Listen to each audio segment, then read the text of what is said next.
Good afternoon అండి. ఇక్కడ చూస్తున్నారు కదా, ఇది సింథటిక్ సర్ఫేస్ సిస్టమ్ అండి. ఇది వచ్చేసి టోటల్గా ఇందులో tennis court and basketball court, basketball multipurpose వస్తుంది. సో ఇప్పుడు రీసర్ఫేసెస్ ఫస్ట్ లేయర్ వేసిన తర్వాత, సో ఇది వచ్చేసి సెండింగ్ అంటారండి, అంటే గ్రైండింగ్ చేస్తుంది టోటల్ బేస్ని మొత్తం.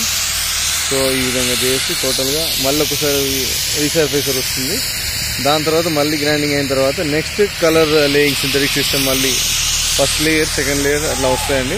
సో ఇది చూస్తున్నారు కదా, టోటల్గా అక్కడ పక్క గ్రౌండ్ వచ్చేసి మనకి వాలీబాల్ టర్ఫ్ కోర్ట్ అండి.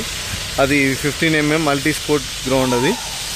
సో టర్ఫ్ అది. సో ఇంకోటి అటు పక్కకు వచ్చేసి క్రికెట్ నెట్ ప్రాక్టీస్, దాని తర్వాత ఆర్చరీ ఇచ్చామండి. ఇక్కడ చూస్తున్నారు కదా, ఇది వచ్చేసి బాస్కెట్బాల్ ఎక్విప్మెంట్ అండి.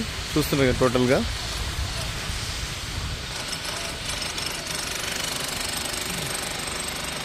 అక్రాలిక్ బోర్డ్ ప్లస్ ఇది రింగ్ ప్లస్ ఇక్కడ చూడండి హెవీ మెటీరియల్ అండి. సో మనకి ఈ విధంగా ఉంటుంది టోటల్గా.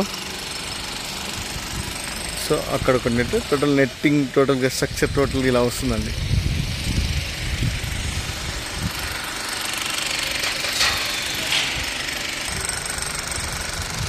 టోటల్ డిజైనింగ్ కానీ, కన్స్ట్రక్షన్ కానీ, ఇన్స్టాలేషన్ కానీ ఇండియా స్పోర్ట్స్ ఇన్ఫ్రా అండి.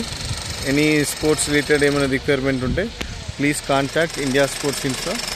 Thank you.